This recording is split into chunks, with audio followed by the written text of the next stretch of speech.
Praise the lord. హల్లెలూయా. దేవునికి స్తోత్రం. హల్లెలూయా.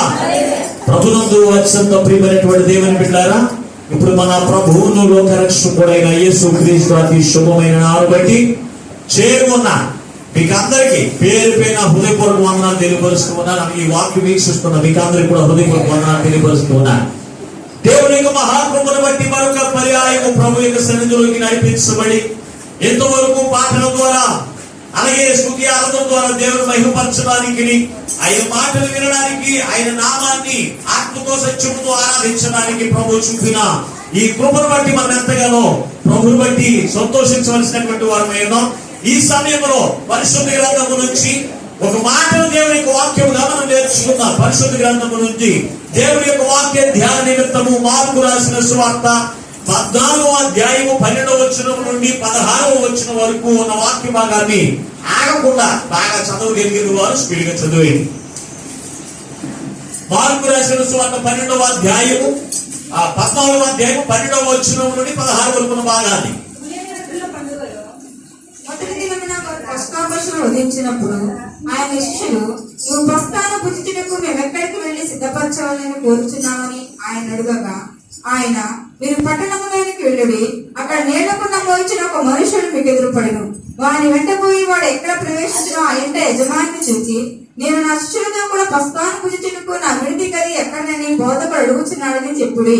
అతను సామాగ్రితో సిద్ధపడిన గొప్ప మేడగది మీకు చూపించెను. అక్కడ మన కొరకు సిద్ధపరచుడని చెప్పి తన శిష్యులలో ఇద్దరిని పంపెను.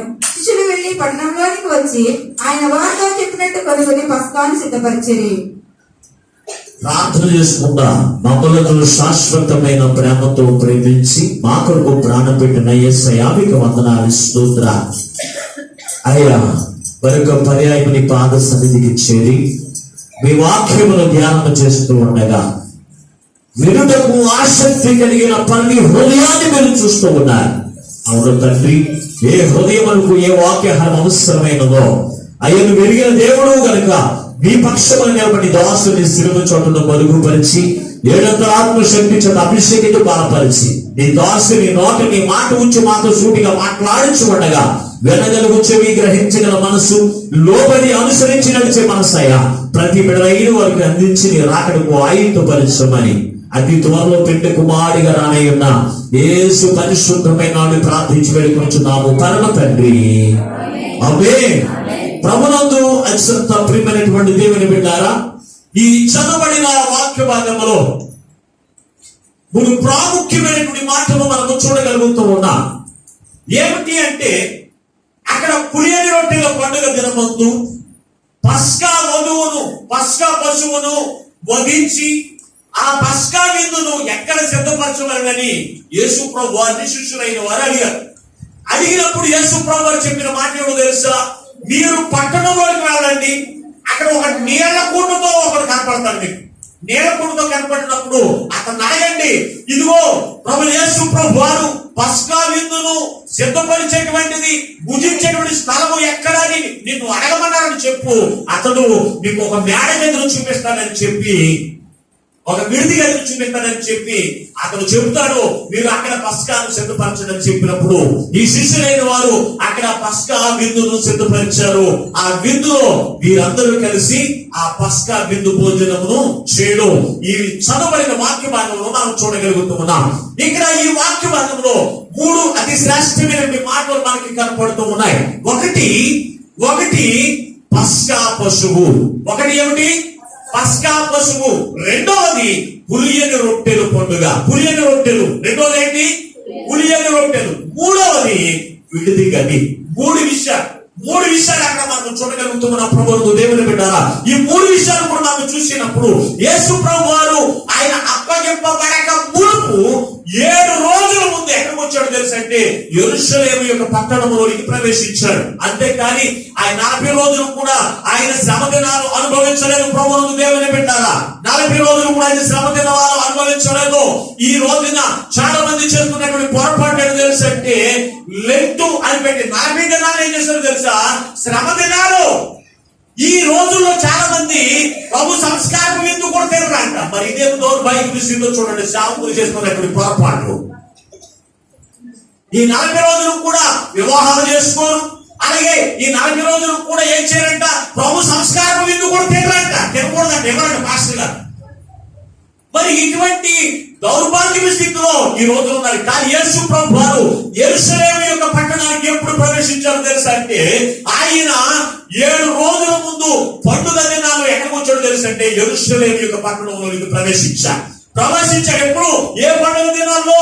పస్కా పండుగ పస్కా విందు చేసేటువంటి పండుగ ఏంటో తెలుసా అంటే, పులియని రొట్టెలు పండుగలు.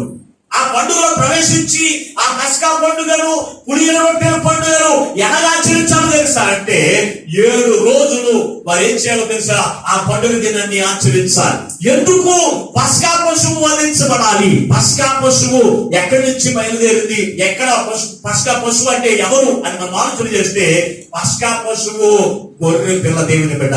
ఈ గొర్రె పిల్ల ఎక్కడి నుంచి, ఎందుకు వధించబడాలి, ఎందుకు ఆ విందు చేయాలి అని మనం ఆలోచన చేయగలిగినట్లయితే, నిర్గమకాండము 12వ అధ్యాయము 6వ వచనం ఒకసారి చదువుకుందాం. నిర్గమకాండము 12వ అధ్యాయము 6వ వచనం.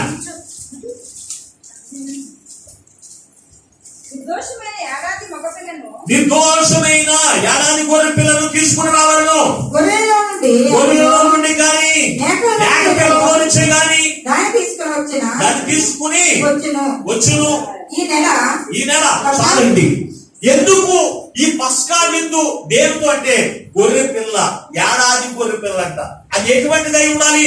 నిర్దోషమైనది ఉండాలి. ఎందుకో తెలుసా, ముందు వచ్చిన రాశాడు, ఇదిగో మీ పిల్లలకు కానీ మీ యొక్క పిల్లలకు కానీ మీరు కానీ చనిపోకుండా నిమిత్తము మీ కొరకు మీ పాప పరిహారాంత బలి కోసము మీరేం చేయాలి తెలుసా, ఒక్కొక్క కుటుంబంలో నుంచి ఒక గొర్రె పిల్లను తీసుకుని రావాలి. ఒక గొర్రె పిల్లను తీసుకుని రావాలి. ఎలా తీసుకుని రావాలి అంటే, ఎక్కువ మంది కుటుంబీకుల నుండి ఒక గొర్రె పిల్ల సరిపోలేకపోయిన వారికి అలా కాదండి, ఇంకొక గొర్రె పిల్లను కూడా తీసుకుని రావాలి. ఆ కుటుంబీకులైన వారికి ఉన్నటువంటి కుటుంబంలో ఉన్నటువంటి సంఖ్యను బట్టి వారు ఏం చేయాలి తెలుసా, ఏడాది గొర్రె పిల్లను, అదేనను నిర్దోషమైనటువంటి గొర్రె పిల్లను తీసుకుని రావాలంటే దేవుని పెట్టారా. ఈ గొర్రె పిల్లను తీసుకుని వచ్చి, ఈ గొర్రె పిల్ల ఎవరి దగ్గర తీసుకుని రావాలి, దేవునికి దాసుడి దగ్గర తీసుకుని రావాలి. దేవునికి దాసుడు వారి కొరకు పాప పరిహారంగా బలిగా దాన్ని వధించి దాని యొక్క రక్తమును వారి మీద ప్రోక్షించి ఆ యొక్క పస్కా యొక్క విందును వారు ఏం చేయాలో తెలుసా, దాని యొక్క మాంసమును వారు ఏం చేయాలో తెలుసా అంటే, పులియని రొట్టెలతో దాన్ని భుజించాలి. దేవుని బిడ్డ, ఈ పస్కా విందు ఎవరు, పస్కా పశువు ఎవరు అంటే, అక్కడ మనం పాత నిబంధన కాలంలో చూసినప్పుడు, అనగా యేసు ప్రభు వారు ఆయన శరీరధారిగా ఈ లోకంలోనికి రాకముందు పస్కా పశువు ఎవరు తెలుసా అంటే, నిర్దోషమైన గొర్రె పిల్ల.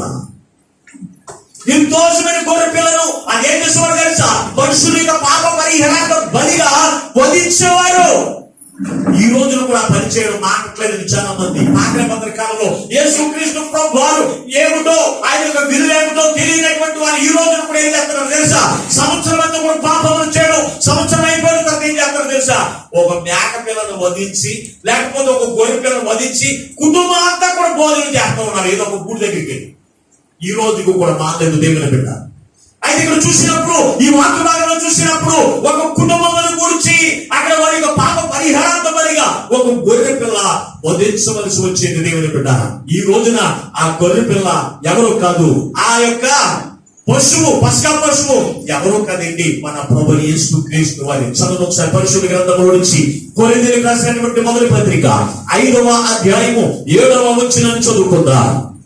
కొరింథీయులకు రాసినటువంటి మొదటి పత్రిక 5వ అధ్యాయము 7వ వచనాన్ని. మీరు పులిపిండి లేని వారు గనుక రక్త ముద్ద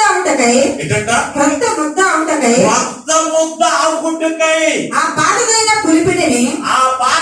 పులిపిండిని తీసి పారవేయుడి. ఇంతేకాక క్రీస్తు అను, చాలా జాగ్రత్తగా ఆలోచన చేయండి, క్రీస్తు అను మన పస్కా పశువు వధించబడెను. క్రీస్తు అను ఎవరైనా, క్రీస్తు అను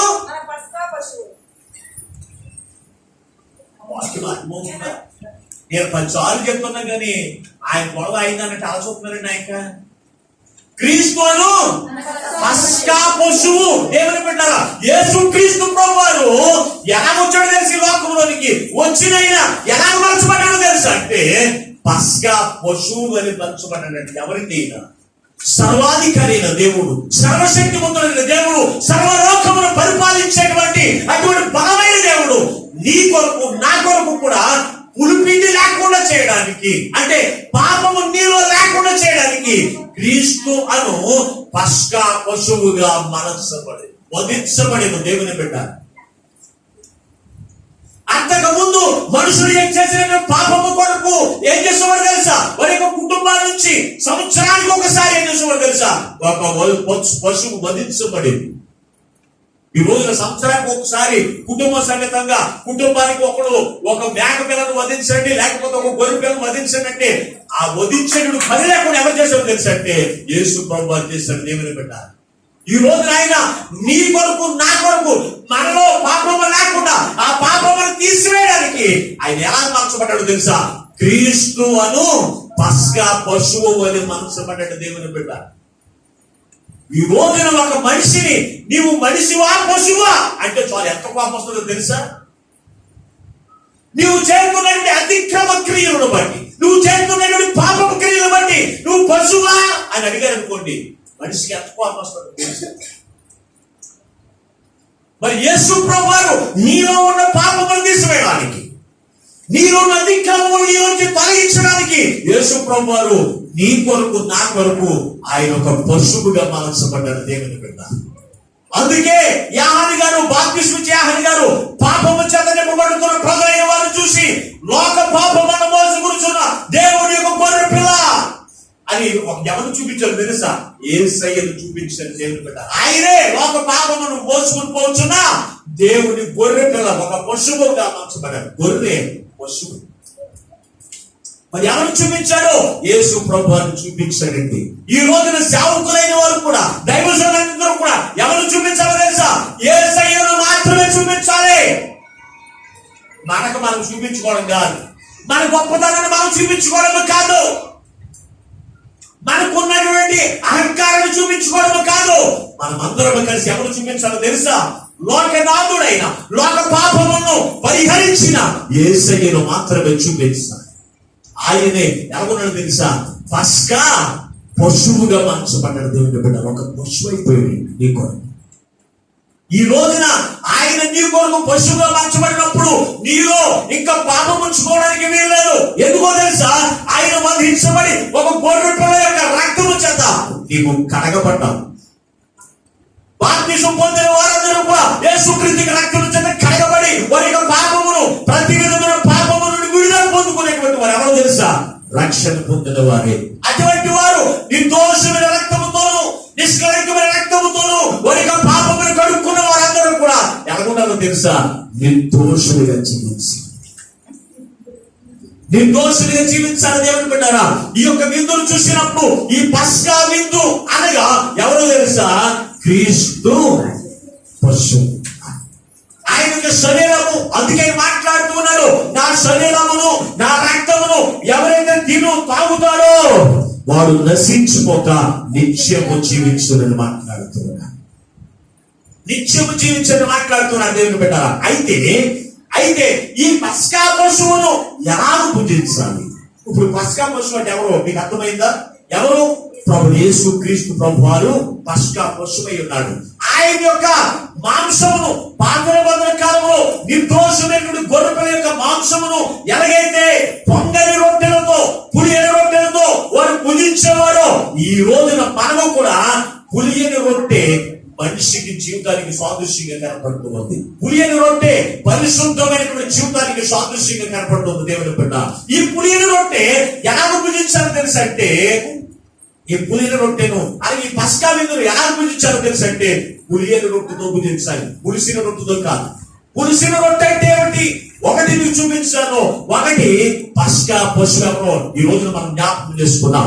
ఈ పస్కా పశువును మనం ఎలా పూజించాలో మనం ఇక్కడ చూసిన వాక్య భాగంలో మనం చూడగలిగాం. దేవుని బిడ్డారా, ఆ పస్కా విందును ఎలా పూజించాలో తెలుసా అంటే పులియని రొట్టెలతో పూజించాలి. పులియని రొట్టెలు అంటే ఏమిటి? ఆలోచన చేయండి. పులిసిన రొట్టె ఎలా ఉంటుంది? పులిసిన రొట్టెతో మనం రొట్టెలేసుకున్నాం అనుకోండి, గుల్లగుల్లగా వచ్చేస్తుంది. పులియని రొట్టె అయితే గట్టిగా ఉంటుంది, దాన్ని తినడానికి ముందు అంత కష్టంగానే ఉంటుంది. అప్పటికప్పుడే పులిలు పెట్టుకోకుండా తినడానికి ఎవరైనా ఇష్టపడతారా? ఇష్టపడరండి. పులుసుకోవాలి. రాత్రి నానబెడతానే కానీ ఈ రోజు రొట్టెలేసుకుని తినమ్మా. ఎందుకో తెలుసా?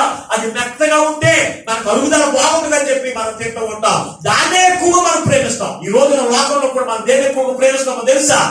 దేన్ని ఎక్కువగా ప్రేమిస్తామో తెలుసా? పులిసిన పిండినే ఎక్కువగా ప్రేమిస్తాం. పులిసిన పిండి అంటే ఏమిటి? చదువు అదే వాక్యంలో చూసినప్పుడు కొరింథీయులకు రాసిన మొదటి పత్రిక 5వ అధ్యాయము 8వ వచనాన్ని ఒకసారి చదువుకుందాం. కనుక మీరు పాతదైన పులిపిండితోనైనను దుర్మార్గతయు చాలా జాగ్రత్తగా ఆలోచన చేయండి. పులిపిండి అంటే ఏమిటి? పులిపిండి అంటే ఏమిటి? సమస్తమైన దుర్మార్గమును దుష్టత్వమును పులిపిండితోనైనను కాకుండా ఈ రోజున క్రీస్తు యొక్క పస్కా పశువు యొక్క విందు అనగా ప్రభు యొక్క శరీరము రక్తమును మనం ఎలాగ భుజించాలో తెలుసా? పులియని రొట్టెతో భుజించాలి, పులిసిన రొట్టెతో కాదు. పులిసిన రొట్టె ఈ రోజున పులిసిన రొట్టెతో కూడా విందు చేస్తున్నారు, పులియని రొట్టెతో కూడా ఆ విందు చేస్తున్నారు. అక్కడ పులిసిన రొట్టె ఏమిటో అక్కడ మనం చూడగలిగాం. ఏమిటంటే అక్కడ పులిసిన రొట్టె సమస్త దుర్మార్గమును దుష్టత్వమును పులిపిండి. అది మనలో ఉండి దాంతో భోజనం తినకూడదని ప్రభువుకి శరీరం. సమస్త దుష్టత్వము అంటే దేవునికి విరుద్ధమైనటువంటి క్రియలు మనలో ఉండడానికి వీరలేదు. సమస్తమైనటువంటి దుర్నీతి, నీతి లేకుండా జీవించేటువంటి నీ అనీతితో మనం ప్రభువుకి శరీరక్తాలు చేస్తే గనుక దాని ద్వారా మనం పరలోక రాజ్యంలో మనం వచ్చాం. ఈ రోజున చాలా మంది రక్షణ పొందుతూ ఉన్నారు, పాత జీవితం విడిచిపెట్టట్లేదు. పాపపు జీవితం విడిచిపెట్టకుండా వారు క్రీస్తు యొక్క శరీర రక్తమును భుజిస్తూ ఉన్నారు. మీరు అనుకుంటున్నారు ఇదిగో నాలో ఏ దోషం లేదు, అందుకే నాకు ఏ బలహీనత రావట్లేదు, ఏ దోషం లేదు, నాకు ఏ ప్రమాదం జరగట్లేదు, నాకు ఏ దోషము లేదు. ఈ రోజు నేను సజీవ లేకపోతున్నాను, సబ్బులు చేత నింపబడుతున్నాను అనుకుంటున్నావేమో. ప్రభునందు దేవుని బిడ్డ, క్రీస్తు యొక్క శరీరమును ఎలాగ తీసుకోవాలో తెలుసా? ఎలాగ పడితే తీసుకోవడానికి వీల్లేదు. నేను అందుకే మీకు ఆ యొక్క సంస్కారపు విందు ముందు వారంలో మీకు ప్రాణిస్తాను. ఇదిగో మనుషుల వారము సంస్కారపు విందు. జాగ్రత్తగా మీరు మీరే యోగ్యులుగా వచ్చి ఆ విందులో మీరు పాల్పొందులు పొందాలని ఎందుకు చెబుతానో తెలుసా? ఈ విందు పరిశుద్ధుడైన యేసు క్రీస్తు యొక్క శరీరము, ఆయన యొక్క రక్తము, ఆయన పరిశుద్ధమైన శరీరమును భుజించాలి అంటే నీలో పరిశుద్ధత ఉండాలి. పరిశుద్ధత లేకపోతే ఎవరైనా అయోగ్యముగా విందు చేశారు. అనేక మంది ఈ లోకంలో బలహీనులను రోగులు అయిపోతూ ఉన్నారు. కొందరైతే ఈ రోగులు లేకుండా పోతారని యేసు ప్రభువు చెప్పారండి. అపోస్తలుడైన పౌలు కొరింథీ సంఘంతో 11వ అధ్యాయము ఎందుకు రాశాడో తెలుసా? మీరందరూ కూడా ఎలా తీసుకోవాలో తెలుసా అంటే పులియని రొట్టెలతో మాత్రమే ఆ విందు మనం చేసేటువంటి వారిగా ఉండాలి. పులియని రొట్టెలతో మాత్రమే ఆ యొక్క పస్కా విందును మనం చేయాలి దేవుని బిడ్డలారా. అంతేకాని పులిసిన పిండితో మనం చేయడానికి వీల్లేదు. పులిసిన పిండి అంటే దుర్మార్గమును, ఏంటంట దుష్టత్వము, ఇవన్నీ కూడా ఏమైనా తెలుసంటే ఏమై ఉన్నాయి? పులిసిన. మరలా మనం చూస్తే ఎఫెసీ పత్రికలో మనం చూడగలుగుతూ ఉన్నాం. ఎఫెసీ పత్రిక 4వ అధ్యాయము 22వ వచనాన్ని కూడా ఒకసారి చదువుకుందాం. ఎఫెసీ పత్రిక. కావున మునుపటి ప్రవర్తన విషయము అయితే మోసకరమైన దురాశల వలన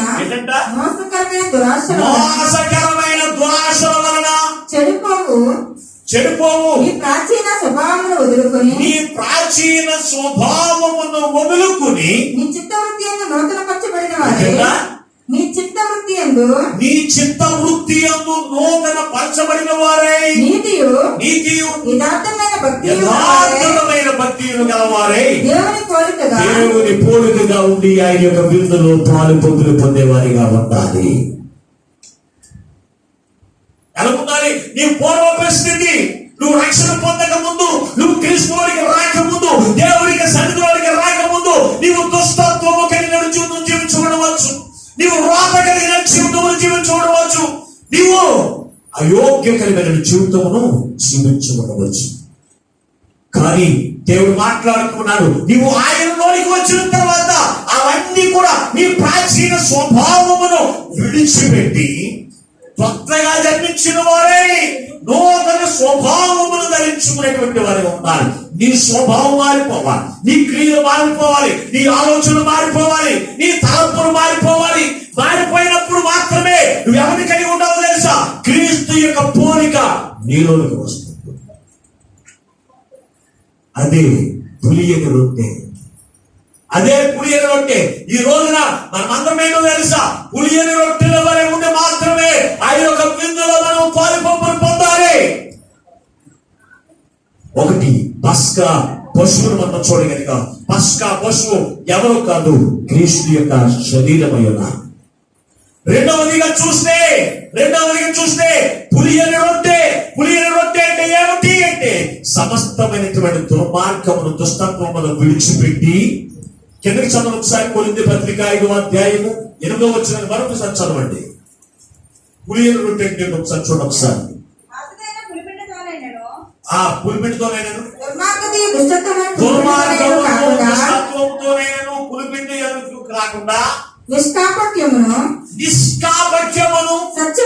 సత్యమును అను పులియని రొట్టెతో పండుగ ఆచరించము. దేనితో ఆచరించాలి? ప్రభు యొక్క సంస్కారమైన మీద దేనితో ఆచరించాలి? నిష్కపటమైన మనసుతోను సత్యముతోను ఏం చేయాలి? సత్యముతోను ఏమని రాశాక? సత్యము. మరి అది ఆ మాట చెప్పలేదు. సత్యము అని పులియని రొట్టెతో మనం ఆ పండుగను ఆచరించవలెను. ఈ రోజును చూస్తే క్రీస్తుని కలిగిన వారందరూ కూడా కపటమైన వారుగా ఉంటున్నారా? ఆలోచించాలి. లోపల ఒకటి, బయటకు ఒకటి. లోపలికి ఒకడు ఉంటాడు, పైకి మాత్రం లోపల మాత్రం ఎనగ తిట్టేసుకుంటూ ఉంటారు. లోపల మనసులో ఎదుటి వాడిని ఎంత అవుతారు పైకి, అది ఎంత అవుతారు పైకి. లోపల ఇంకొకటి ఏం చేస్తాడు? ఈ ఎప్పుడు చెప్పేద్దామా, ఎప్పుడు వేసేద్దామా అన్నట్టు చూస్తాడు. లోపల మనసు అది ఉంటుంది. ఇదే కపటమైన మనసు. ఇది ఎవరికి ఉండాలి? సాధారణ కలిగిన వారికి ఉండవలసిన మనసు. ఈ రోజు నువ్వు క్రీస్తుని ధరించుకుని నీవు క్రీస్తు ఏ కపటమైన వాడికి ఎలాగైతే జీవించాడు, ఎటువంటి స్వార్థమైన వాడికి ఎలాగైతే జీవించాడు, అటువంటి కపటము లేని మనస్సు నువ్వు కలిగి ఉండాలి. అది ఎప్పుడు వస్తుంది క్రైస్తవుడికి అంటే సమస్తమైన దుర్నీతిని విడిచిపెట్టినప్పుడు, సమస్తమైన కపటమును విడిచిపెట్టినప్పుడు అప్పుడు ఆటోమేటిక్ గా నీకేమొస్తుంది తెలుసా? క్రీస్తు యొక్క రూపమును నీకు, క్రీస్తు యొక్క స్వారూప్యంలోనికి నువ్వు మరచబడతావు. అందుకు అపోస్తలుడైన పౌలు ఆ ఎఫెసీ సంఘంతో మాట్లాడుతూ ఉన్నారు. మునుపు నీ ప్రవర్తన దోషణకరమైనది, మునుపు నీవు పాపిగా జీవించబడవచ్చు, మునుపు అపవిత్రుడిగా జీవించబడవచ్చు. నీవు క్రీస్తులోనికి వచ్చిన తర్వాత సమస్తమన్నిటిని కూడా విడిచిపెట్టి క్రీస్తు యొక్క రూపాన్ని నువ్వు ధరించుకోవాలి. ఉంటుందా రూపం నీలో? ఉంటుందా అటువంటి ప్రేమ కలిగిన మనసు? నీ పక్క వారిని, నీ సహోదరిని ప్రేమించే మనసు నీకుంటుందా? నీ సహోదరిని క్షమించే మనసు నీకుంటుందా? నీ సహోదరుతో సమాధానపడేటువంటి మనసు నీకుంటుందా? చాలా మంది నన్ను తిట్టుకుంటూనే ఉంటారండి. నేను మళ్ళీ పాటిస్తూనే ఉంటాను. ఎందుకంటే నేను క్రీస్తు దోషుని. ఆయన నాతో ఏం చెప్పాడో నేను చేసే పని నాకు దేవుడు నాకు అప్పగించాను. నన్ను చాలా మంది చెప్తూ ఉంటారు, పలానా రోజు మిమ్మల్ని ఎలా తిట్టారని తిట్టారు. వాళ్ళు తిడితే తిట్టుకుంటారు. దేవుడు తెలియదు, నాకెందుకు తెలియదు? నేను దేవునికి ఆత్మను పొందుకున్నాను కనుక నా మీద వచ్చే ప్రతి మాట ఎవరు తగ్గుతుంది తెలుసా? నాకు తగలేదు. నేను కలిగి ఉన్న దేవుడికి తగులుతుంది. దేవుడికి వాడు తెలుసు, సర్వశక్తిమంతుడు యేసయ్య. ఆయన తగిలింది ఏది ఆయన మీద ఉందండి. వెళ్ళి రిఫ్లెక్షన్ అయిపోతున్నారు మీద. అందుకే నేను ఎవరు కూడా పట్టించుకోనండి. నాకు చాలా విషయాలు తెలుసండి. ఎందుకంటే నీతిగా మాట్లాడేవాడైనా, ఉన్న వాక్యాన్ని ప్రకటించేవాడైనా చాలా మందికి ఇష్టపడదు. నేను తిట్టుకుంటానే ఉంటాను. సేవకులు తిట్టుకుంటాను, అలాగే విశ్వాసులు కూడా తిట్టుకుంటూనే ఉంటారు. దేవుని బిడ్డలు అలాగని చెప్పి నేను మనసులో ఏడుకొని పెట్టుకోనండి. ఏదైనా ఉంటే మొక్కలు మాట్లాడాడు అతను వదిలేయండి నా పని. అది మా పిల్లలైనా, నా భార్య అయినా, సంఘ బిడ్డలైనా, ఎవరైనా సరే నాకు ఉంటే అందరూ నేను సమానంగా చూస్తానండి. మీరు అనుకోవచ్చు ఒకరిని ఒకలాగా చూస్తున్నారు. నాకు అదేముండదు దేవుని బిడ్డ, నాకు అదేముండదు. ఇక్కడ చదవబడిన వాక్య భాగంలో చూసినప్పుడు మునుపు మీరు స్వార్థ ప్రియులుగా, దిక్కుమలాడేవారిగా, ధనమును ప్రేమించేవారిగా మీరు ఉండవచ్చేమో, కానీ నువ్వు క్రీస్తులోనికి వచ్చిన తర్వాత సమస్త దుర్నీతిని విడిచిపెట్టి ఎలా రావాలి తెలుసా? క్రీస్తు యొక్క పోలికలోనికి రావాలి. క్రీస్తు యొక్క రూపము నీలోనికి రావాలి. అప్పుడు వచ్చిన తర్వాత ఆ విందులో నువ్వు పాలు పొందులు పొందితే ఆ విందులో ఉన్న ఆశీర్వాదాన్ని నువ్వు చూడగలుగుతావు. అంతేకాని నువ్వు పురుషుల పిండితో అంటే పాపము జీవితంతో, పాపము తలంపులతోనూ, పాపము యొక్క ఉద్దేశములతోనూ, ఆ యొక్క పురుషుపోయిన పిండి కలిగిన రొట్టెతో ఆ విందులు చేస్తే మాత్రము దాని వల్ల నీకు అనారోగ్యమును, నీకు బలహీనత, నీకు శోభం తప్ప వేరే ఏమి కూడా. మరి అలా ఎవరు చేశారండి? పరిశుద్ధ గ్రంథంలో ఎవరన్నా ఉన్నారంటే ఎందుకు ఉంటారండి? పరిశుద్ధ గ్రంథంలో ఎవరు లేకుండా ఏది కూడా పరిశుద్ధ గ్రంథంలో ఏది కూడా రాయదండి. చదువు ఒకసారి పరిశుద్ధ గ్రంథంలో మనం చూడగలిగినట్లయితే మార్కు రాసిన సువార్త, మరణించిన ముందు మత్తయి సువార్త 16వ అధ్యాయం ఒకసారి. మత్తయి సువార్త 16వ అధ్యాయము 6వ వచనాన్ని ఒకసారి చదువుకుందాం.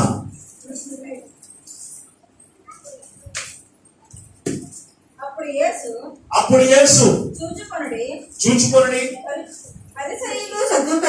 పరిసయ్యులను సద్దుకయ్యులను అనువారు పులిసిన పిండిని గూర్చి జాగ్రత్త పడుడని వారితో జాగ్రత్తపడుడని చెప్పాను. వచ్చిన నాకు ఒకసారి. అప్పుడు రొట్టెలు పులిసిన పిండిని కూర్చి కాదు కానీ పరిసయ్యులు సద్దుకయ్యులైన వారు బోధన కూర్చి వారి యొక్క బోధన కూర్చే జాగ్రత్త పడవాలని ఆయన వారితో చెప్పింది. యేసు ప్రభువు వారిని వెంబడిస్తున్నటువంటి వారిని శిష్యులైన వారికి మాట్లాడుతూ ఉన్నాడు. ఆయన వెంబడించేవాడు అనేక మంది కనపడుతూ ఉన్నారు. ఎవరు? సద్దుకయ్యులు, పరిసయ్యులు కూడా యేసయ్యను వెంబడిస్తూ ఉన్నారు. ఆయన యొక్క శరీరమును, రక్తమును, ఆ పస్కా విందును ఆచరిస్తూ ఉన్నారు. కానీ వారు ఎలాగో ఆచరిస్తున్నారు తెలుసా? ఎలాగ ఆచరిస్తున్నారు? లోపలంతా కూడా కుళ్ళేనట్టు దేవుని పెట్టారు. అందుకే పరిసయ్యులను చూసి, ఆ సద్దుకయ్యులను చూసి ఏమైనా మాట్లాడుతూ ఉన్నారు తెలుసా? వారు సున్నము కొట్టిన సమాధుల వలె ఉన్నారు. సమాధులు ఏముంటుంది మధ్యలో? సమాధులు ఏముంటుందండి? చచ్చిపోవడానికి తీసుకెళ్ళి కప్పెట్టయితే పైనంతా కూడా ప్లాస్టిక్ చేసి టైల్స్ అంతా కూడా అంటించబడుకోండి. పైన ఎంతో అందంగా కనపడుతుంది, దాని మీద దూరుతూ ఉంటాడు. పైన ఎవరు తాగుబోతులేదు. లోపల ఏముంటుంది? అది కూడా మాట్లాడరా? ఏముంటుంది అక్కడ లోపల? తినొచ్చారా? ఏముంటాయి? ఆ కుమార్తె చాలా చక్కగా సమాధానం ఇచ్చింది. ఎముకలు ఉంటాయి. ఎముకలు ఎవరు కప్పెట్టారు? ఎముకలు ఎవరు కప్పెడతారా? ఎవరు కప్పెడతారు? చచ్చిపోయి మనిషిని పని కప్పెడతాడు. చచ్చిపోయిన తర్వాత ఇంట్లో దాచుకుంటాడు. ఎవడన్నా కుళ్ళుకోకి వచ్చేస్తాడు. అది కుళ్ళిపోతూ ఉంటుంది కానీ నేను తీసుకెళ్ళి ఎక్కడ కనపడతారు? మట్టిలో కనపడతారు. పైకి చూడడానికి ఎలా ఉంటుంది? అన్నయ్య కనపడతాయి. అలాగే ఈ శాస్త్రులైన వారు, ఈ పరిసయ్యులైన వారు కూడా పైకి చూడడానికి తెల్ల బట్టలేసుకుని క్రైస్తవులుగా ఎంతో అందంగా కనపడేవారంట. వాళ్ళంతా కూడా దేవుడు యేసయ్య ఎవరు కూడా పై రూపాన్ని ఎప్పుడు కూడా చూడండి. యేసయ్య ఎప్పుడు కూడా ఏ మనిషిని కూడా పై రూపాన్ని చూడండి. ఆయన ఎవరిని చూసినా హృదయాన్నే చూస్తారు. ఆయన దగ్గరికి వచ్చిన వారందరినీ వారు హృదయాన్ని చూసి ఆ హృదయమును బట్టే దేవుడు మనతో మాట్లాడతాడండి. దేవునికి సరిలోకి వచ్చే మనందరినీ కూడా దేవుడు ఏంటి మన పై మోకాలు చూసి మాట్లాడు. మన హృదయం ఏముందో, ఆ హృదయములకు మందేంటో, ఆ హృదయములకు ఏ వాక్యాహారం అవసరం లేదు, ఆ మాటలే దేవుడు మనకి. కానీ మనం అనుకుంటాం ఇవి నాట్యాలనే పలమూడికి చూసేస్తాం. ఏం చేస్తాం? వచ్చిన మాటలే నేను నాట్యాలు ఆ పక్కోడికి అని పక్కకు దోసేసేటువంటి వారిగా మనం ఉంటాం. దేవుని పెట్టారా? ఈ పరిసయ్యులు సద్దుకయ్యులు కూడా చేస్తున్న పని తెలుసా? ఇదిగో మేము పరిశుద్ధులుగా జీవితం జీవిస్తున్నాం. ఎప్పుడు కూడా మా చేతిలో బైబిల్ ఉంటూనే ఉండేది. ఎప్పుడు కూడా తెల్లని బట్టలు తిరుగుతూనే ఉండేవారు. వారిని యేసయ్య చూశాడట. వారి హృదయం చూసి తెలముందో తెలుసా? సమస్తమైన కపటముతో, సమస్తమైన దుర్నీతితో నింపబడినటువంటి వారు ఉన్నారు.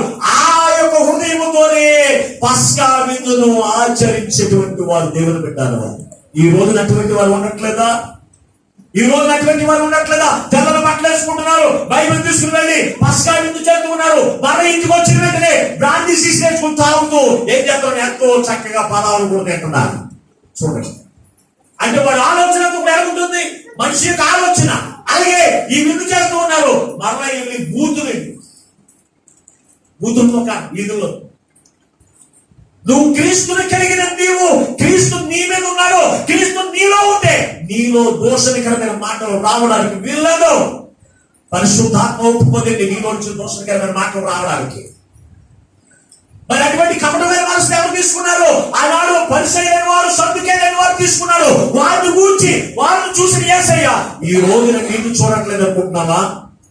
నీలో ఉన్న దుర్మార్గాన్ని, నీలో ఉన్న కాఠిన్యాన్ని, నీలో ఉన్న అపవిత్రతను కూడా యేసయ్య చూస్తూనే ఉన్నాడు. అయితే దానితో మనం తీసుకోకూడదు. పులిసిన పిండి అనగా ఏదో తెలుసా? కపటమైన మనసు, దుర్మార్గం, దుష్టత్వము, ఇవన్నిటిని కూడా విడిచిపెట్టి క్రీస్తు యొక్క పోలిక మనం కలిగి ఉండి ఆ విందులో మనం చేసేటువంటి వారిగా బతుకుతాం. అలాగే మనం చూసినప్పుడు ఆ శాస్త్రులు పరిచయలే కాదు, సర్దుకైలే కాదు, ఏ రోజులు కూడా మనం చూడగలుగుతూ ఉన్నాం. చూడ ఒకసారి మార్కు రాసిన సువార్త 4వ అధ్యాయం 8వ అధ్యాయం 15వ వచనం చదువు ఒకసారి. మార్కు రాసిన సువార్త ఆయన చూచుకొనుడే పరిసయ్యుల పులిసిన పిండిని గూర్చి హేరోదు పులిసిన పిండిని గూర్చి కూడా జాగ్రత్త పడండి. హేరోదు యొక్క పులిసిన పిండి అంట. హేరోదు యొక్క పులిసిన పిండి ఏంటి? రాజుగా పుట్టినవాడు ఎక్కడున్నాడు? జ్ఞానులారా, ఆయన మీరు కనుగొని నా యొద్దకు తీసుకున్నాండి, నేను కూడా పూజించను. ఇదేంటి? పైమాట. ఇది పైమాట. లోపల మాట ఏడు తెలుసా? అతడు ఎక్కడ దొరికితే ఆ చిన్న బిడ్డ 2 సంవత్సరాల లోపు కలిగినటువంటి వాడు ఏ మగబిడ్డ దొరికినా వాడిని చంపేయాలి. ఇదేంటి? లోపల మాట. ఇది లోపల మాట అండి. అందుకే యేసు ప్రభువు చెప్తున్న మాట కూడా అదే. సద్దుకైన పులిసిన పిండిని గురించి, పరిసయ్యుల పులిసిన పిండిని గురించి, హేరోదు వంటి పులిసిన పిండిని గురించి జాగ్రత్తగా ఉండండి. శిష్యులైన వారికి ఎన్ని పాఠాలు ఏర్పడనుకుంటున్నారు? శిష్యులైన వారు అనగా దేవుని చేత ఏర్పరచబడిన వారు, దేవుని యొక్క సేవకులైన వారు, ఇవన్నీ కూడా ఎవరు తెలుసుకుని ఉండాలో తెలుసా? పులిసిన పిండి కలిగిన వారు, పులియని పిండిని కలిగిన వారు దేవుని యొక్క సన్నిధిలో ఉంటారండి.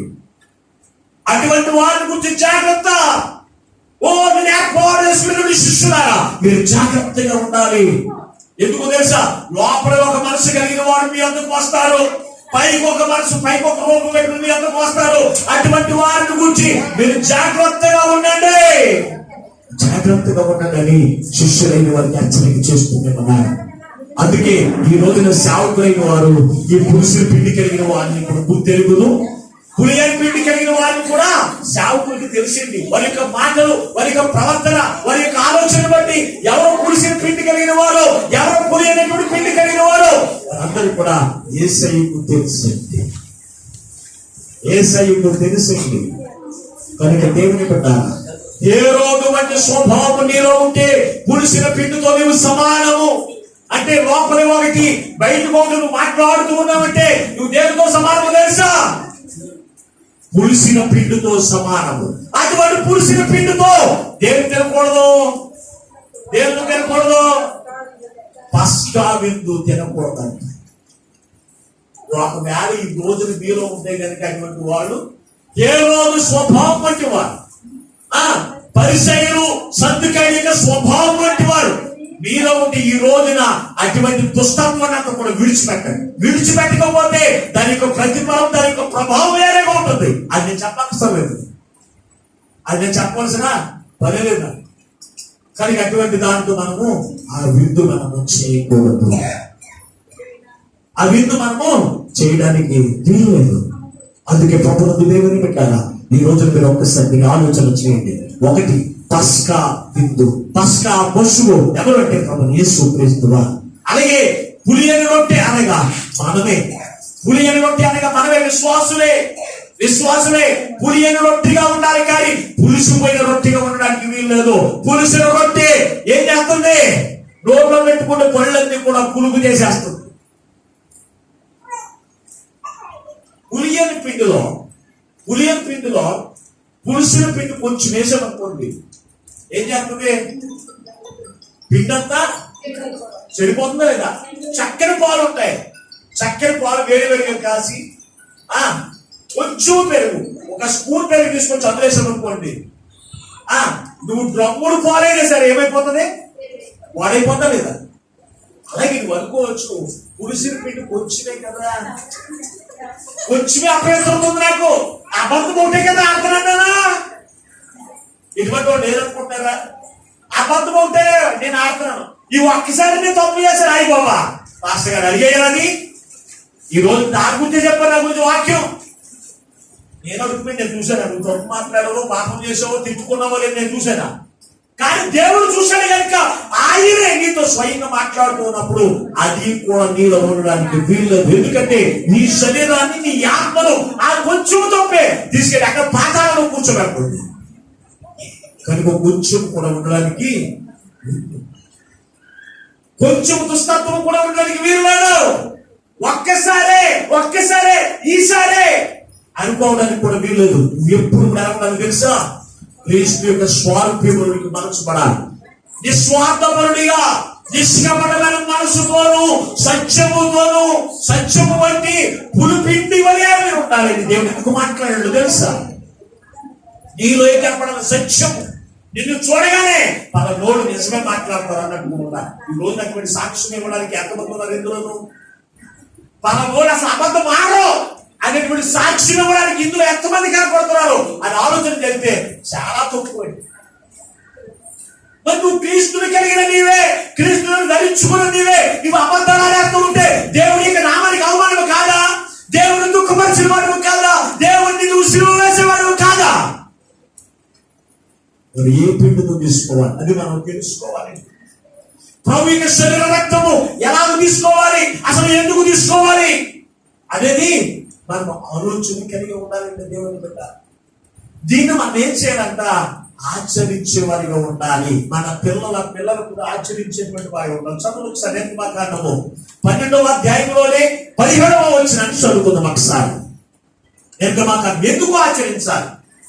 ఈ ప్రభు యొక్క శరీర రక్తమును తప్పనిసరిగా మనం ఎందుకు తీసుకోవాలని ఆచరించాలి అని ఆలోచన చేస్తే నిర్గమకాండము 12వ అధ్యాయము 17వ వచనాన్ని, ఉరియని రొట్టెల పండుగను మీరు ఆచరించవలెను. ఈ దినమందే నేను మీ సమూహములను ఐగుప్తు దేశములో నుండి వెలుపలికి రప్పించితిని కనుక మీరు మీ తరములన్నిటిలో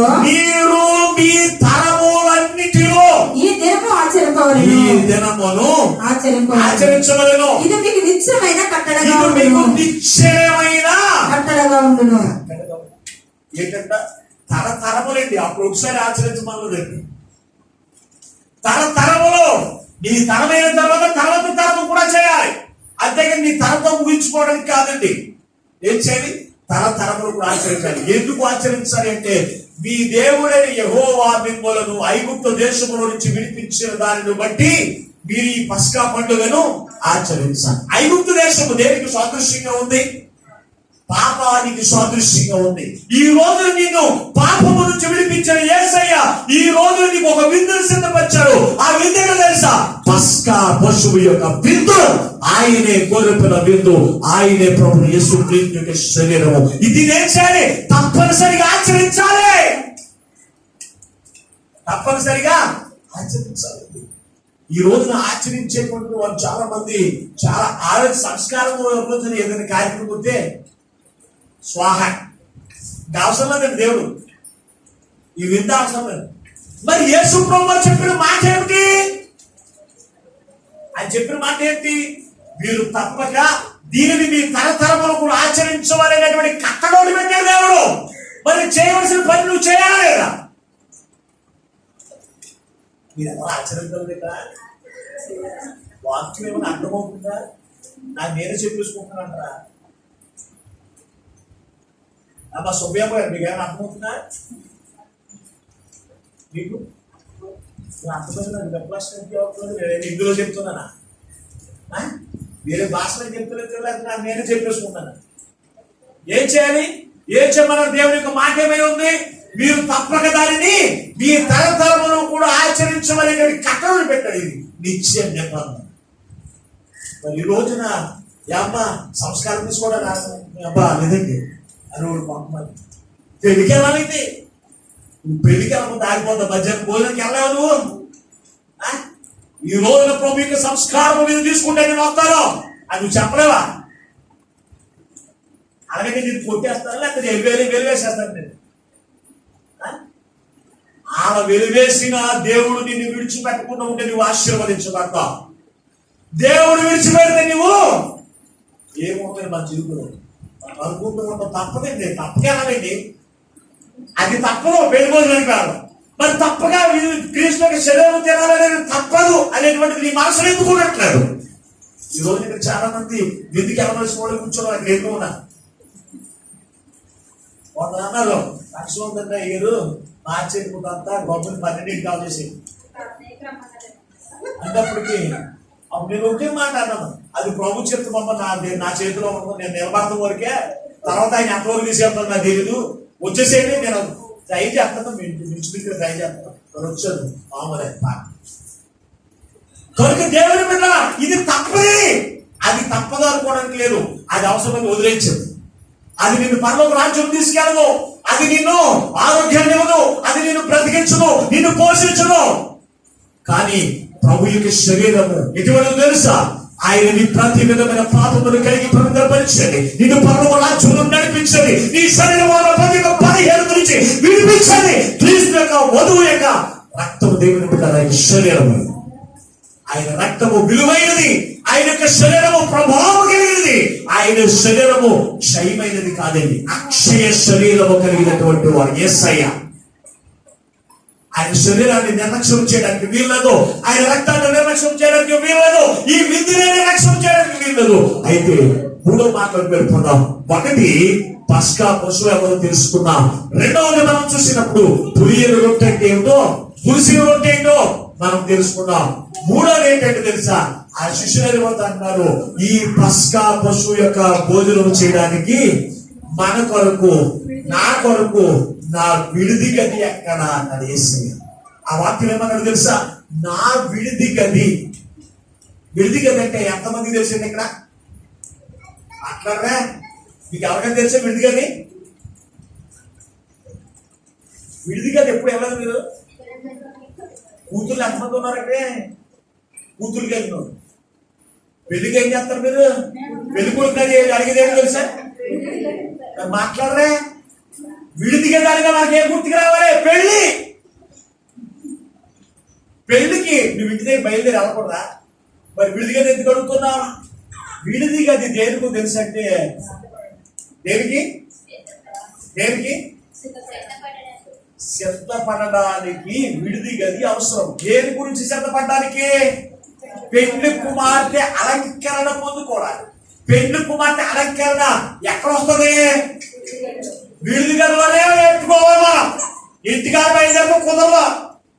అది ఎలా కనపడుతుంది తెలిసి? ఇంటికి బయలుదేరేదనుకో నాన్నకి అర్థంగా పెళ్లిగా కనపడతాం. వేషధానికి వెళ్ళి పెళ్లి అదే విడిది గదిలోకి వెళ్తే అది ఏ పని ఉంటుంది? వంట చేసుకోవాలి, టిఫిన్ చేసుకోవాలని పని ఏమి ఉండదు. ఆ గదిలోకి వెళ్ళిన తేలిలో పని తెలుసా? నేను ఎప్పుడు స్నానం చేయడం, మొక్కనికి బొమ్మలు పూసుకోవడం, సెంట్ రాసుకోవడం, నెక్లెస్ వేసుకోవడం, ఇంకెక్కడన్నా రోడ్డు ఉంటే పూలు ఎత్తుకోవడం, ఇంకెక్కడన్నా క్లిప్లు పెట్టుకోవడం, క్లిప్లు పెట్టుకోవడం, ఇదే పని. ఏ పని అది? సిద్ధపడే పని. ఎవరి గురించి? ఎవరి గురించి? ఎవరి గురించి? ఎవరి గురించి సిద్ధపడతారు? పెళ్లి కుమార్తె పెళ్లి గురించి సిద్ధపడుతుంది.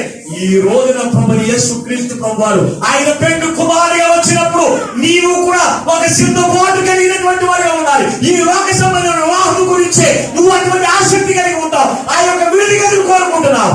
అయితే పరలోక సంబంధమైన వివాహము కొరకు నీకు సిద్ధపాటు ఏం కావాలి? నా విడిది గది. అది పెళ్లి కుమారు యొక్క విడిది గది. పెళ్లి కుమారు ఇచ్చినటువంటి విడిది గది. పెళ్లి కుమార్తె పెళ్లి కొడుకు విడిది గది ఎవరైంది ఇస్తారా? పెళ్లి కుమార్తెకు పెళ్లి కుమారుడు తన విడిది గదిని ఒకటి సిద్ధపడతాడు. ఆ విడిది గదిలోకి వచ్చి అక్కడ సిద్ధపడిన తర్వాత వివాహంలోకి వెళ్తాడు. అలాగే నువ్వు డైరెక్ట్ గా ఇంటి దగ్గర నుండి నేను నీతిగా అడుగుతానండి, నాలో ఏ స్వార్థం ఉండదండి, ఏ కపడం ఉండదండి, నేను పరలోక రాజ్యం అయిపోతాండి. అలాగండి యేసు ప్రభువు అలాగేదండి. ఒక మాదిరికరమైన జీవితం మనం చూపించాడు. ఏమిటో మాదిరి ఆయన అంటున్నాడు, ఇదిగో నేను అప్పగింపబడ్డానికి నేను సమీపమైపోయింది, సమయాన్ని నేను ఎరగాను. ఇదిగో నాకు ఇప్పుడు ఏం కావాలి, విడిది గది కావాలి అన్నప్పుడు శిష్యులైన వారు ఏం చేశారో తెలుసా? విడిది గది ఎక్కడానికి అప్పుడు ఉన్నటువంటి ఆ కరవతో నీళ్లు పట్టుకున్నటువంటి వాడు చూపించాడు. ఏంటో తెలుసా? ఇదిగో మేడగది చూపించాడు. మేడగది ఇదిగో అని చూపించాడు. ఈ మేడగది, ఆ మేడగదిలో విడిది గదిలో ఏం దొరుకుతుందో సిద్ధపాటు. ఏంటో తెలుసా? వాక్యం అనేటువంటి నీరు. వాక్యమైనటువంటి నీటి చేత ఉదక స్నానం చేత తన యొక్క పరిశుద్ధమైన సంఘమును ఏం చేస్తుందో తెలుసా? పవిత్రపరిచేది విడిది గదే. ఈ వాక్యమైనటువంటి స్నానం చేత మీరు స్నానం చేయించబడుతూ ఉండాలి. మీరు ఊరికెళ్తూ కూడా పోతూ ఉండాలి.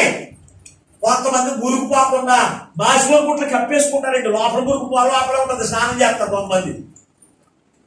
ఉన్నటువంటి వాళ్ళు మాట్లాడరే. కొంతమంది మురుగు లోపలే ఉంటుంది, పైకి మాత్రం నీళ్ళు ఏమో పోసుకుంటారు, లోపల మురుగు అలాగే ఉంటుంది, దాచుకుంటారు మురుగునంతా. అలాగే అటువంటి వారు లేదంటే ఉన్నారండి సంఘాల్లో కూడా. దేవుని యొక్క వాక్యం ఉతిక స్నానం చేత నిన్ను ఉతుకుతూ ఉన్నప్పుడు నీలో ఉండే ఊరికి స్వభావం, నీలో ఉండే కలకము అన్ని ఆ వాక్యం చేత కడిగేసుకుంటారే, కానీ నీలో పరిశుద్ధత రాదు. నీతి అనే పై వస్త్రమును దేవునికి సన్నిధిలో ధరించుకోవాలి. నాకు పెళ్లికి పట్టు చీర పడకపోతే వెళ్ళాను, ఒక అర్థం ఉంటుంది పిల్ల పెళ్ళిపోతు. ఏమంటారు కదా, ముందే పెళ్లి కుదిరిందంటే స్వర్గం వెళ్తారు. ఇక పెళ్లి అంటే ఏంటో చేద్దాం, ప్రేమ అంటే ఏంటో ఏం లేదు. ఏమంటారు తెలుసా? పెళ్లి అనగానే నాకు మంచి పట్టు చీర. పెళ్లి అనగానే చూడ, ఆ పెళ్లి కూతురికి ఎన్ని కావాలి? పట్టు చీర కావాలి, నెక్లెస్లు కావాలి, ఆరాలు కావాలి. మళ్ళీ కాకుండా మళ్ళీ చెవులు చిరగ పెట్టుకుంటారు. ఏంటది? సంపంగిలా ఏంటంటే సంప సావరాలు ఇవన్నీ. కొంతమంది ఎక్కడ ఉన్నది అది దుకాణం అంతానే అలా తీసుకెళ్తే అంతు పోతూ ముగిపోవడం కానీ ఓ అవి కావాలి ఇవి కావాలంటారు. మరి దేవునికి సన్నిధికి వచ్చిన నీవు యేసుక్రీస్తును ధరించుకున్న తర్వాత ఇదిగో నీతి అనేటువంటి అలంకరణ నీవు కలిగి ఉండాలి. ఎప్పుడైనా కలిగి ఉంటా, బాగా తీసుకుంటే చాలు, నేను పరలోకి వెళ్ళిపోతానండి. ఆయన భోజనం తింటే చాలు, నేను పరలోకి వెళ్ళిపోయి కూర్చోండి. ఎలాగేస్తావండి నువ్వు? ఎవరిష్టపడతావు? నిన్ను ఒక అలంకరణ నువ్వు కలిగిన నువ్వు చూపుకోలేదు. నీతి అనే పై వస్త్రాన్ని నువ్వు ధరించుకోవాలి. అలాగే నీతి క్రియలు అనేటువంటి ఆభరణాలు నీ మీద ధరించుకోవడానికి ఇష్టపడుతూ ఉండాలి. ఒక పని చేస్తే చాలు, ఇంకా అవసరం లేదు, నా పని అయిపోయింది. ఒక పని చేస్తే మా పిల్ల అలాగే అంటదండి, కానీ మంచిని పట్టరాను అనుకో, మంచిని చూసి పెడుతుంది. రెండోసారి అమ్మ పలాని కూర కుండ తీసుకురాను అనుకో, ఇంకెళ్దాం. అదేదో నాకు చెప్తే చేస్తాను తప్ప ఇంక చేయలేదు. అయిపోయింది నా పని అంటే ఉంటే చేస్తుంది. అలాగే ఈ రోజున చాలా మంది మీరు బాప్టిజం తీసుకోమన్నారు, నేను తీసుకున్నాను అంతే. ఇవన్నీ ఎవరు చేస్తారా? నీతి పనులు, అబద్ధాలు ఆడుకుంటూ ఉండాలన్నా, పాపం క్రియలు విడిచిపెట్టాలన్నా, ఇవన్నీ నా వల్ల కాదండి. చుట్టలు కాల్చొద్దారు. ఎలాగా నా బళ్ళని లాగేస్తా ఏం చేయమంటారు అని కూడా ఒక్కొక్కడు మోసనే ఉందంట. ఇదే దౌర్భాగ్య స్థితిలో చూడండి. ప్రభునందు దేవుని పెట్టారు. నేను ఎందుకు చెప్తున్నాను తెలుసా? విడిది గది అనగా నిన్ను సిద్ధపరిచేది దేవుని గురించి ఒక పెండు కుమార్తె యొక్క అలంకరణ నువ్వు ఎక్కడ పొందుకోవాలి తెలుసా? దేవునికి సన్నిధిలో నీకు రావాలి. నిన్ను చూడగానే ఆహా పెండు కుమార్తె ఎంత అందంగా ఉందో, ఆ పెండు కుమార్తె వస్తూ ఉంటే ఆమె యొక్క పరిమళ వాసన నీ పక్కన ఉన్న వారి యొక్క ఉదయాన్ని కదిలించి ఏం చేస్తుంది తెలుసా? ఎంతో ఆనందం. సెంటు ఉండాలి వద్దా? పెళ్లి కూతురికి ఒకటి పని చేయదు, 4-5 పుట్టుకుని అందులో బాగా వాసన వచ్చి తెచ్చుకుంటారు. మళ్ళా ఏముండాలి? పరిమళ వాసన. మరి యేసు ప్రభువు వచ్చినప్పుడు నీ పరిమళ సువాసన ఎలా ఉండదో తెలుసా? నీవు మురికి జీవితం కలిగి ఉంటే ఆయన ముక్కు ముసుగులు ఎలా ఉండకూడదు. నీ పరిమళ వాసన, చెట్టు వాసన ఇతరులైన వారికి ఎలాగైతే ఇంపైనదిగా ఉంటుందో నీ జీవితం కూడా దేవునికి ఇంపైనదిగా ఉండాలి. నిన్ను చూడగానే వధువు నా సంఘము, నా ప్రాణ ప్రియురాలా అని నిన్ను ఇష్టపడేటువంటి వధువుగా నువ్వు అంతేకాని కప్పు కొట్టే దుష్టత్వాన్ని, స్వార్థపూరితమైనటువంటి జీవితమును, మురికి స్వభావాన్ని, కుళ్ళు ఇవన్నీలో పెట్టేసుకుంటే కనుక ఆయన పెళ్లి కుమారుడు వచ్చిన చిచ్చి అతను ఆయన ఎక్కడ పోతాం, నరకానికి పోతాం. నేను ఇక్కడ చూసినప్పుడు నా విడుదల గది ఎక్కడ పడితే అక్కడ విందు పెట్టలేదండి యేసు ప్రభువారు. ఎక్కడ పడితే అక్కడ తినేదని చెప్పలేదు. ఎక్కడ అన్నాడు? ఆ విడిది గదిలోనికి నడవండి. ఆ విడిది గది అనగానే అక్కడ కుమ్మరి వాడు అక్కడ నీళ్లు పట్టుకుని కుమ్మవాడు ఏం చెప్తున్నాడు తెలుసా? నేల గదిని చూపించాడు. నేల గది అనుభవము ఏమిటో తెలుసా?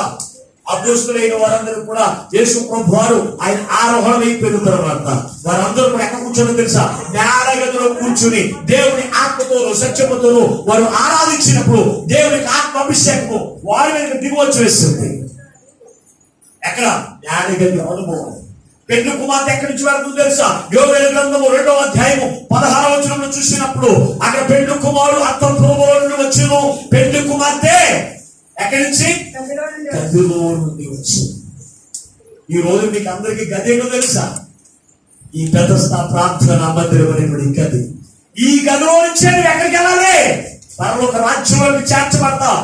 నువ్వు అనుకోవచ్చు నేను ఇంటి దగ్గర నేను ప్రార్థన చేసుకుని వెళ్ళిపోను. ఎక్కడికి వెళ్తావు? నువ్వు నరకానికి వెళ్ళిపోతావు. పెళ్లి కుమార్తె అనేది ఒక రూలు. అది ఇప్పుడు కూడా ఏ సంబంధం పెళ్లి గురించే అంత కట్టడిగా విడిది గదిలోకి కావాలి అని ఎలాగైతే కోరుకుంటున్నారో నీవు ఆ మహా పెళ్లి విందులోనికి నువ్వు ప్రవేశించాలి అంటే కనుక నువ్వు ఎక్కడి నుంచి వెళ్ళాలో తెలుసా? ఈ సంఘంలో నుంచి వెళ్ళాలి. మరి విడిది గది నీకుందా? విడిది గదిలో నువ్వు సిద్ధపడుతున్నావా? లేకపోతే విడిది గదిలోకి వచ్చి ఎలాగైతే వచ్చావో నీ పుట్టింటికి నుంచి అలాగే ఇంటికి వెళ్ళి పెళ్లిలోకి వెళ్ళి కూర్చునే వారిగా ఉంటున్నావా? ఆలోచన చేయి. పెళ్లి కూతుర్ని విడుదలలో తీసుకొచ్చినప్పుడు అనుకుంటుంది తెలుసా? మామూలుగానే కనపడుతుంది. మామూలు బట్టలు వేసుకుని అక్కడ వచ్చేస్తుంది. పెళ్లి కాడికి బయలుదేరేటప్పుడు అనుకుంటుంది తెలుసా? మారిపోతాం మాట్లాడండి. మీరు మాట్లాడకపోతే నేను వాక్యం వదలలేను. ఇక మారిపోతా లేదా? రూపం మారిపోతా లేదా? మరి నువ్వు దేవునికి సన్నిధిలోకి వచ్చిన తర్వాత నీ రూపము మారుతుందా? నీ అంతరంగ రూపము మారుతుందా? పై రూపము కాదు. మాస్టర్ గారు రోజు ఉన్నారు లేకుంటలేదండి. రోజు ఇంటికాడ జిడ్డు మొక్క వేసుకుంటుండేవండి. ప్రాంతికి వెళ్ళినప్పుడు మాత్రం కోడుకోకుండా వస్తాను కదా, మారలేదా అని అనుకుంటున్నావు. అది కాదండి. నువ్వు దేవునికి సన్నిధిలోనికి వచ్చినప్పుడు నీలో ఉన్న కళంకము, నీలో ఉన్న అపవిత్రత ఇవన్నీ కూడా కడిగి వేయబడి నీలో పరిశుద్ధమైన నీతి క్రియలు, అనేకులు ఇష్టమైనటువంటి లక్షణాలు, అనేకులు ఇష్టమైనటువంటి మాటలు, అనేకులు నిన్ను ప్రేమించినటువంటి స్వభావం నీవు కలిగి ఉండడమే విడిది గది యొక్క మార్పులు కలిగి మనదంతా ఆలోచించాలి. కనుక దేవుని బిడ్డారు మీరు ఆలోచన చేయండి. ఈ కనబడే నాలో దేవుడు మనందరితో మాట్లాడుతూ ఉన్నాడు. పస్కా పశువు ప్రభు యేసుక్రీస్తు నీ కొరకు నా కొరకు మనలో ఉన్న పులిసిన పిండంతో కూడా తీసివేయడానికే, పులిసిన పిండి మనలో ఉండకుండా చేయడానికే యేసు ప్రభు ఈ లోకంలోకి వచ్చాడు. నీవు ఇంకా పులిసిన పిండి కలిగి ఉంటే గనుక ఆ పులిసిన పిండే అనేటువంటి దుష్టత్వాన్ని, కళంకాన్ని, నీరున్న కుతంత్రాన్ని అంత విడిచిపెట్టండి. ఎలా కావాలో తెలుసా? నిష్కపటమైన హృదయముతోను సత్యముతోను, సత్యమును పులియని పిండితో ఆయన పండుగను ఆచరించండి. ఆ రొట్టెను మీరు భుజించండి. దేన్ని? ఆ రొట్టెతోనే భుజించాలి. ఆ రొట్టె అక్కడ ఎవరో కాదు, నువ్వు నేనే. మనమందరం కూడా దేన్ని భుజించాలి? పస్కా విందుని భుజించాలి. ప్రభు శరీర రక్తమును భుజించాలి. అది ఎక్కడ అంటే దేవుని యొక్క సన్నిధిలో. అదే నిర్గమకాండములో మనం చూసినప్పుడు అదే 11వ అధ్యాయంలో రాస్తూ ఉన్నాడు. ఇదిగో పస్కా పశువును వధించిన తర్వాత దాని ఎముకలలో ఉన్న కానీ దాని యొక్క మాంసము కానీ ఎవరి ఇంటి దగ్గరికి తీసుకెళ్ళడానికి వీళ్ళలో అది దేవుని యొక్క ఇంటిలోనే దాన్ని పూజించాలి. అంటే విడిది గదిలోనే పూజించాలి. విడిది గదిలోనే పూజించాలి. అది దేవుని యొక్క ఏర్పాటు. పాత నిబంధన కాలించి అలాగే కొత్త నిబంధన వచ్చే వరకు కూడా రూల్స్ మారలేదు, వాక్యము మారలేదు. ఎప్పుడు పాత నిబంధన కాదండి, కొత్త నిబంధన వేరే అవుతుంది. ఎప్పుడు ఒకేలాగా ఆచరించాలి. కనుక దేవుని ఉంటారా, ఇది నిత్యము నీ తరతరములు కూడా ఆచరించవలసిన పద్ధతి. ఆచరించవలసిన పద్ధతులు విడిచిపెట్టి అందులో ఆచరించే పద్ధతులు మాత్రం విడిచిపెట్టమా. అందులో నడుచుకునేటువంటి మార్గములు విడిచిపెట్టం. ఇది అంతా కూడా పాత స్వభావము. నీవు రక్షణ పొందిన నీవు, క్రీస్తు లోనికి నడిపించబడిన నీవు, క్రీస్తు యొక్క పోలిక నీలో కనపడే విధంగా నువ్వు జీవించాలి. అప్పుడు తప్పనిసరిగా దేవుడు ఎలాగైతే ఆ పస్కా విందును భుజించాలని చెప్పాడు, అలాగ నువ్వు భుజించి చూడు. నీ జీవితంలో ఆశీర్వాదాన్ని, నీ జీవితంలో నెమ్మదిని, నీ జీవితంలో దీవెనను తప్పనిసరిగా చూడగలుగుతాం. అందుకే సుబ్రహ్మణ్యం ఆయన పరలోకం నుండి వచ్చి మన మధ్యలో వచ్చి ఒక పస్కా వధువుగా, పశువుగా మలచబడినందుకో తెలుసా? ఒక పశువుగా మలచబడినందుకో తెలుసా? వాళ్ళందరినీ కూడా దేవునికి కుమారులుగా కుమార్తెలుగా చేయాలి. ఆయనకు కుమారులుగా కుమార్తెలుగా ఉంచడానికి ఆయన పశువులు మలచబడ్డాడు. మరి యొక్క పశువత్వాన్ని తీసివేసి దేవునికి కోరిక మనలోకి రావడానికి నీ కొరకు నా కొరకు ఆయన గాయపరచబడి ఆయన రక్తమును కాచి ఆయన నీ కొరకు నా కొరకు ప్రాణం పెట్టి ఆయన ఏం చేశాడు తెలుసా? వీక్షించాడు. ఆయన ప్రేమను ఎంతవరకు గ్రహించగా నీకు ఇష్టానుసారముగా నీకు ఇష్టం వచ్చినట్లుగా ఆ విందు చేస్తే కనుక ఈ వాక్యమైన నీవు పులిసిన పిండి ఉంటే మీరు తీసుకుని పులియని రొట్టెతో ఆయన విందు చేద్దాం. ఆయన ఇచ్చిన ఆశీర్వాదం వారసులుగా ఉందాం. అటువంటి గొప్ప వాక్యం మా పరిశుద్ధ ఆత్మ దేవుడు ఈ వాక్యమైన మీకు అందరికీ అనుగ్రహించును గాక. ఆమేన్. ప్రార్థన చేసుకుందాం. మమ్మలను శాశ్వతమైన ప్రేమతో ప్రేమించి మా కొరకు ప్రాణం పెట్టిన యేసయ్యా మీకు వందనాలు ఇస్తున్నా. ఇంతవరకు ఎంతబడిన నీ మాటలై ప్రతి హృదయంలో యేసు నామమును బట్టి ముద్రించివేసి ఎల్లైనా సరే పులిసిన పిండి స్వభావంకి యేసు నామమును బట్టి తీసివేసి అయ్యా నీ ఆత్మ చేత బలపరిచిన నీ రూపమును దిద్ది నీ విడుదల కలిగిన నీ సన్నిధి అనుభవాలలో అయినా రూపము మార్చుకుంటూ వారిలో కార్యక్రమం తాగించుకుంటూ నిష్కపటలుగా నీతి అను పులియని పిండితో ఆ విందులో పాలుపోపులు పొంది నీ దీవెన ఆశీర్వాదములకు నీ నిత్య రాజ్యం వారసులుగా సిద్ధపడే కృప వాక్యం ఈ వాక్యమైన ప్రతిబిడన కలుగజేసి మీరు మహిమను పొందమని యేసు పరిశుద్ధమైన నాడు ప్రార్థించి వెళ్ళిపోతున్నాము పరమ తండ్రి. ఆమేన్. దేవుడు మిమ్మల్ని మీ కుటుంబాలను దీవించును గాక. ఆమేన్. మీకు అందరికీ వందనాలండి.